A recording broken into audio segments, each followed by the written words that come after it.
Yan, good morning kadayo. Welcome po sa ating channel. At yun, natin sa may Rizal Park para pag-silba na po sa isang rally para kang Tatay Digong Green Rice Action. So karon daw ang dancing ani. Una sa kata diri sa may kuan karon ata diri sa may Rizal Park.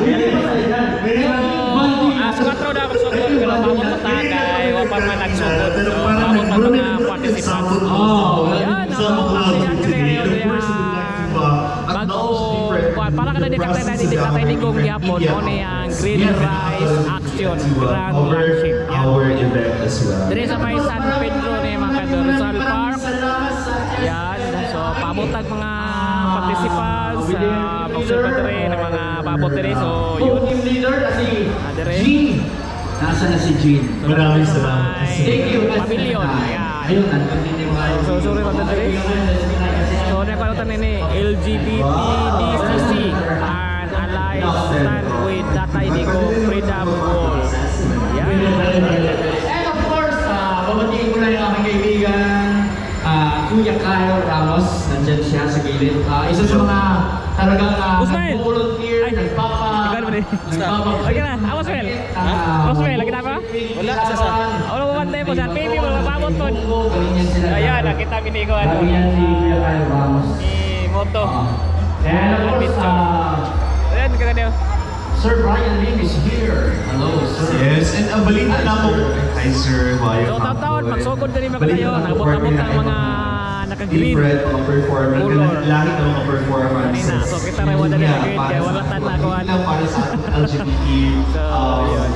Kaya ito ni i-cover ni movement ron para kay Tatay Digong yapon ni mga kadayo. You are not fired. Huh? Para mag-perform. You're sure that? Sa community singing ko. Alright, by the way. And that was your premier host, Big Stan. Kahit sa ibang lugar, minamahal siya. Tama? Yeah, I saw it. It was actually... So yun, sometime magpaabot sa mag-start programa. So, nailibre nga lugaw o lumi. Lumi ito yung card atong gikuha. Sila rin ako na po diya. Hello. Thank you for joining Tita for our Green Rice Action Movement. Hello. Alright, again, kasi hindi pa naman tayo nagsisimula. Nagdadaan lang kami dito. magsawa na kayo sa mga pagmumukha namin. Yeah. Baka meron isa sa inyo na gustong itaas yung kamay at pumunta dito at magsalita kung ano yung mga experience nila noong March 28. Anyone? Come on. Halika. Ayun, meron tayong isa para ito pala pakalsingaw. para dili ka mag-apoy.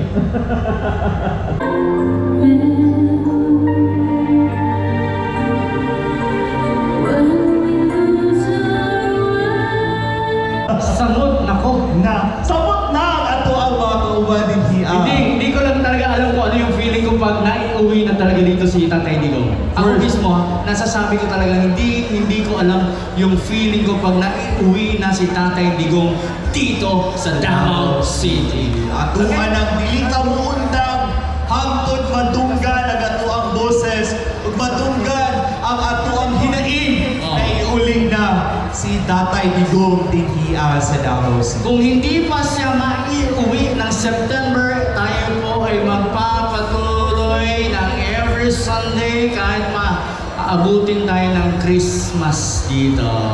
Feeling ko partner hindi na tayo abutin ng Christmas. Yes. Claim it. I am very positive. We should claim it na wala pang September, nandito na si Tatay Digong. Again, bring Tatay Digong home. Bring Tatay Digong! Once again, bring Tatay Digong home. Bring Tatay Digong home! Yeah. Yes. Hello sir, good.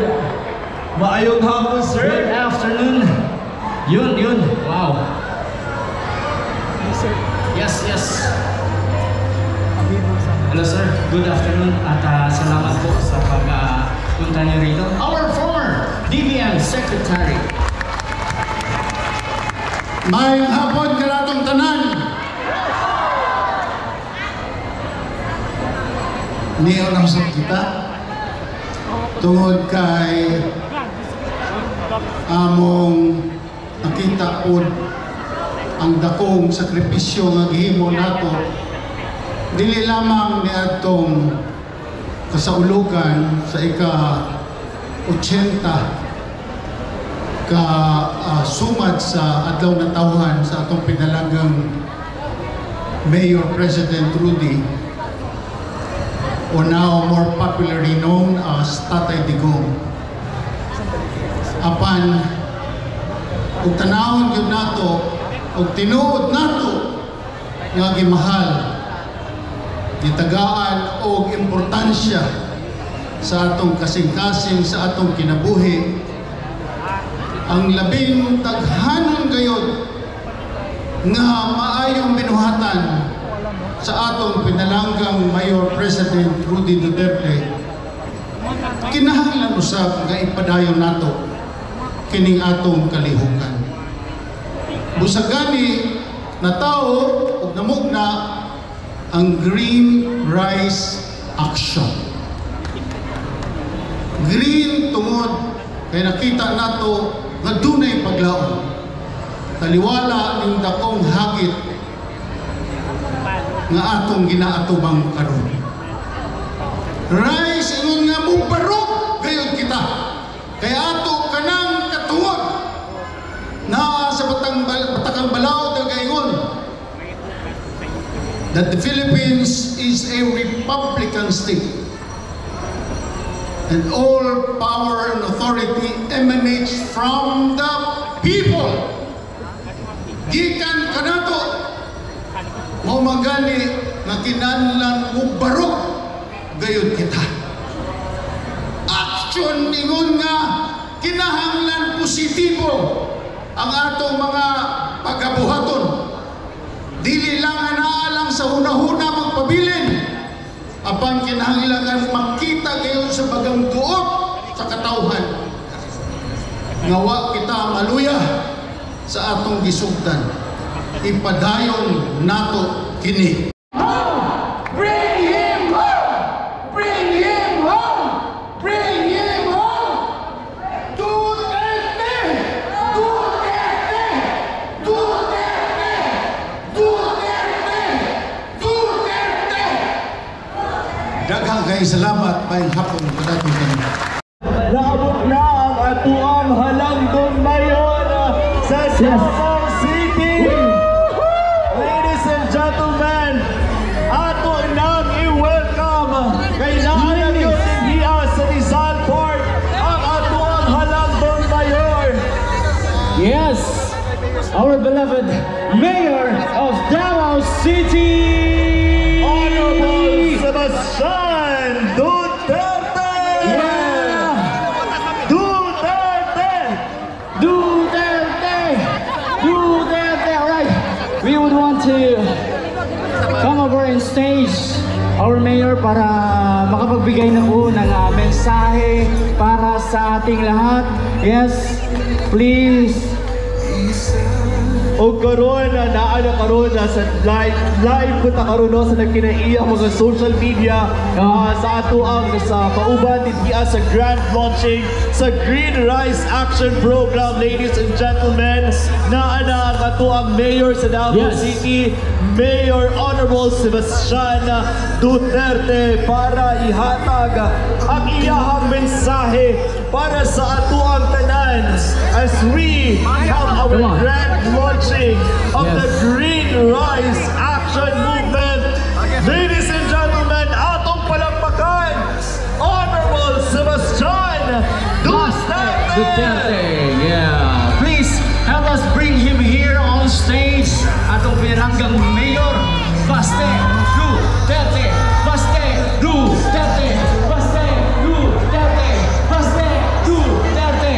Yes! Hello, hello, hello. Yes.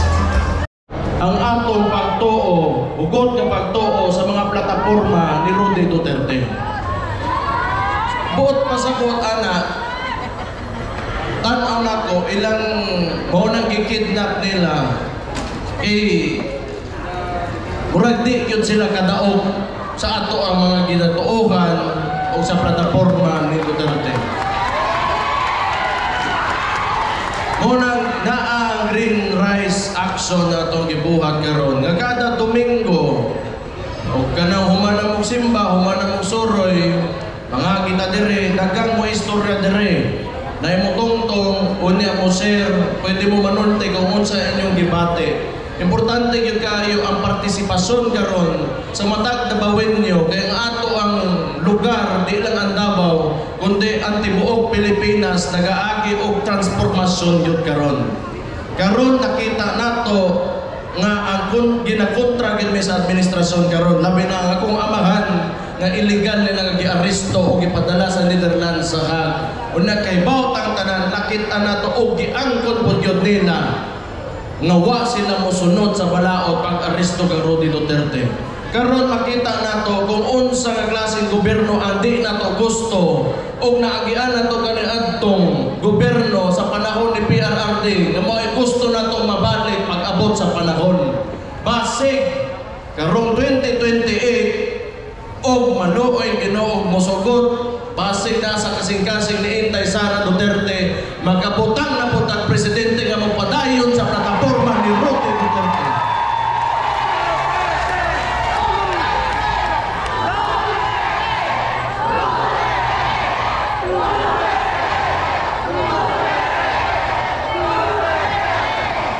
Sama sa akong ingon sa sinungganan pa lang yun ani itong araw ng Davao dili kita dapat mangundang kay pag labi na og sayop yun ang ginabuhat sa tuwa dapat kita dili yun manugot ani. So gani atong ginabuhat kada Domingo mao ning pagpakita nato sa administrasyon dili man ni sa ingnon nga kanang nagayaga-yaga ta o bugal-bugal ni atoa mao ni atong ginabate mao ning sentimento nato nga atong gusto ma-express o makita sa kadaghanan ko aron in the hopes nga daghang manguban sa tuwa. Para sama sa ingon, dunay transformasyon nga nagahitabo karon sa atong nasod base kung mulahos atong mga sentimento makuha na gyud nato ang Pilipinas o syudad nga pinakagusto gyud nato kaniadto bang naglingkod pa si Rudy Duterte. Pero kini mahitabo ni dako atong kontra total nakita ninyo ang kaniadto karon sila man po'y gusto magpugos sa anak permente nga sige sila pangumpara ang Marcos o Duterte kuno ginapagawas nila sa ilahang media mismo ni ADI si Rodante Marcoleta ato ang kandidato pagka-senador sa PDP laban o makahinumdaw mo ang akong igsuon si Inday Sara Duterte gipatawag sa Quadcom andam mutubag andam kuan kaso kini mga tao sa Congress under kang Martin Romualdez di mo sugot og tubag nga di nila gusto pero si Rodante Marcoleta mo'y depensa o wala kipasagda na igsuon ato siyang palakpakan Rodante Marcoleta kani mo'y isog yun na congressman.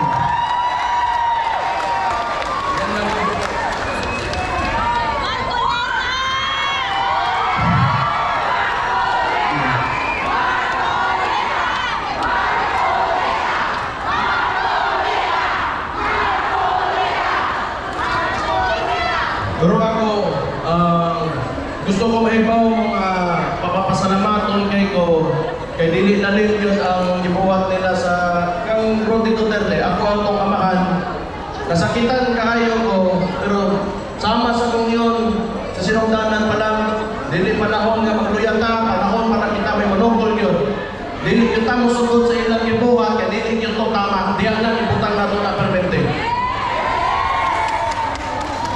Kada Domingo, balik-balik na pakita nato ato dili pagsubot aning kuan. Di lang yun sa ilang binuhatan, pati sa ilang treatment sa diri sa Davao City ang mga tao. So, di lang kayo magdugay ang istorya, ito na ko rally sa 30th Street. Gusto ko magpasalamat.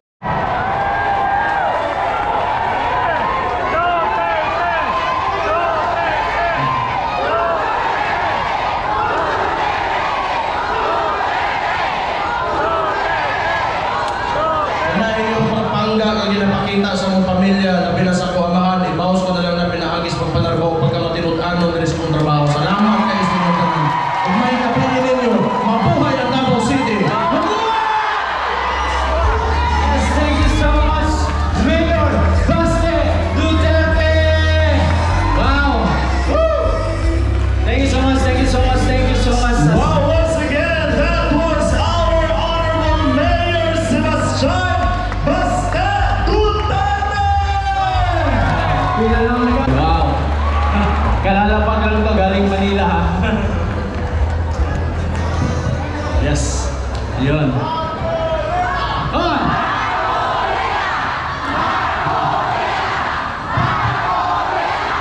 Yun. Wow, thank you so much. Please. Mayong gabi ay nagtanan.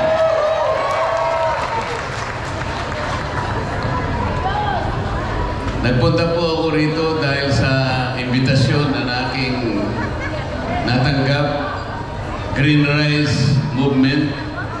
Importante po sa akin ito kahit napakalayo ng Davao at napakarami po ng aming sorties sa Luzon. Pero kailangan po na makarating din ako para makapag-participate din ako sa event na ginagawa natin ngayong gabi. This is very important to me to express my side on what is happening to our country today. Kasi po bilang isang abogado, naiintindihan ko naman ang mga proseso ng batas. Hindi po tama ang maraming bagay na ginawa ng House of Representatives at ng ating pamahalaan. Ito na lang po. Kakanta po ako mamaya. Pero pwede ako ba magsalita? Konti lang. May gusto lang ako i-share sa inyo. Pero pwede bang pakinggan nyo muna yung ibalik nyo si Tatay Digong?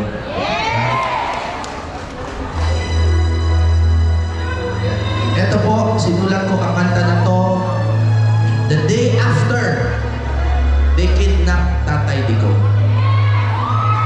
Mamaya I will speak about it. Pero I studied law, but there are not enough words to express kung gaano ako kagalit tsaka kalungkot sa nangyari. I would like to share this to you.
Naulaw ko magkampanya karon. Kay Berting taasan na mo sa survey. Una-una nag-top 13 ko.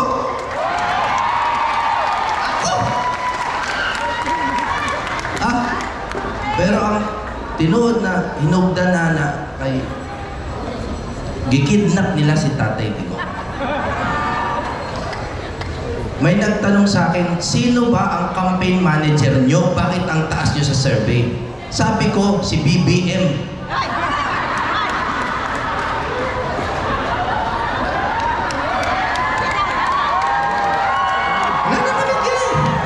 Wala na kami kailangan gawin. Diba? Bago po ako kumanta, kasi alam niyo po, sa dami ng kasalbahihan na ginawa ng administrasyon na to, kung magsispeech kami lahat tungkol sa mga salbahe na ginawa nila, hindi tayo matatapos. Kaya ako, tabi ko muna yung pagiging lawyer, okay lang sa akin, intermission na lang ako. Kasi gusto ko, maging happy tayo naman, kahit konti lang. Pero, mag-discuss lang ako, gamay lang. Una lang. 3 points lang. Number 1, hindi tayo saklaw ng ICC. Ang dami dyan, abogado, nagsisinungaling na. They're lying through their teeth just to justify. Pag sinabing nasa Rome Statute, hindi, local law tayo. Pag nasa local law, hindi, sa Rome Statute. Ganyan-ganyan na lang sila. Diba? Likay ba? Likay? Pailag-ilag? Likay, pag sinabi Section 59, ay hindi kami Rome Statute. O hindi dapat, surrender according to domestic law. Ay hindi, Rome Statute. Ganyan. Mga sinungaling. Ako po, ang campaign platform ko, diplomasya. I want a polite, respectful Senate. Pero galit na talaga ako kasi kung kayo po mag-aral kahit 1 taon lang ng law, makikita nyo puro sinungaling na sila. Ulitin ko lang yung first point ko, 3 lang naman. Hindi tayo saklaw ng ICC. Number 2,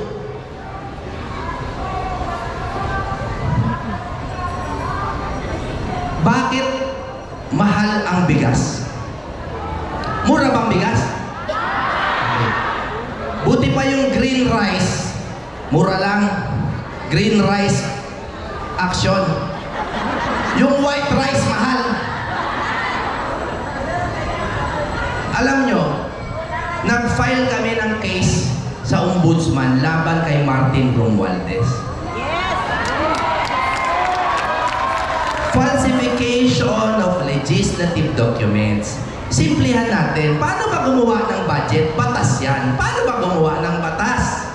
Gagawa dito sa lower house, bibigay sa Senate, may magkaiba konti. Dadalhin sa BICAM. Wala pa namang mali doon. Pero galing sa BICAM, kailangan i-check ulit yan ng mga representatives nyo. Kailangan bumalik sa plenaryo. Tama? Nakukuha nyo pa di ba? Matalino naman kayo, nabawen nyo kayo Alam nyo ang batas, di ba? Ang nangyari, galing sa BICAM, hindi na dumaan dun sa mga plenary, blanco yung ibang department. Pagdating kay dun sa, alam mo na, sa taas, ayoko gamitin yung salita Pagdating dun sa taas, may laman na 241 billion. Di falsification. Sino naglagay? Di last touch. Sino ba last touch? Di si Romualdez. Di falsification. Tama? Okay. So, ano connection nito sa bigas? Hulaan nyo kung ano yung 2 department na pinaglaruan yung budget. 0, biglang 241, may mga backdoor deals, ganyan.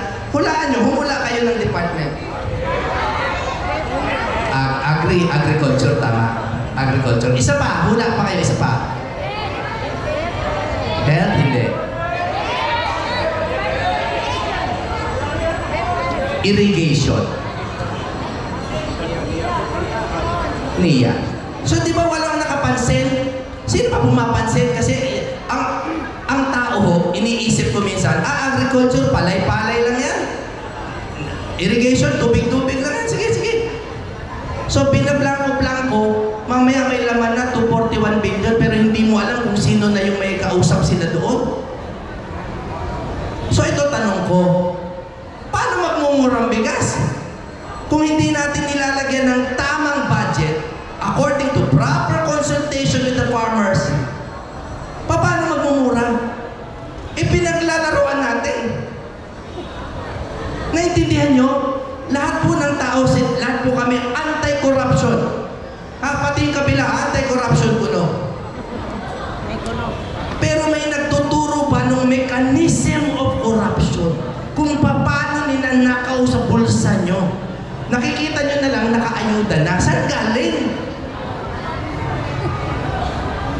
Kaya, it brings me to my third point. Sorry, humaba konti. Third point. Kailangan PDP laban straight. Bakit?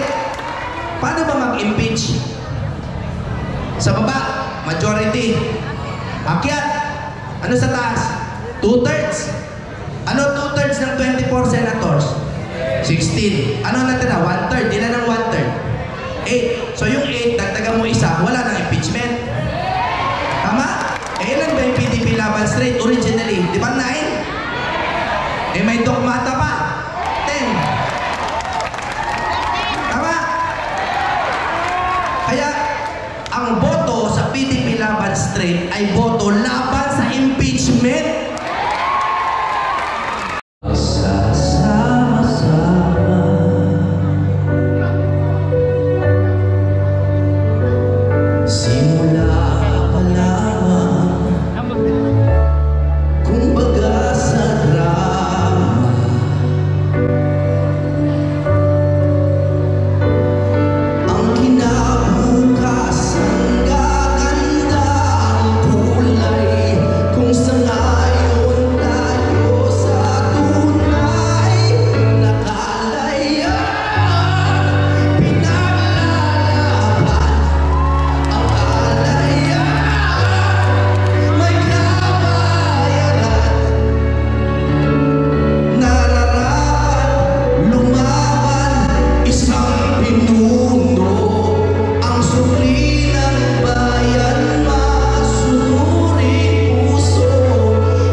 Philippines.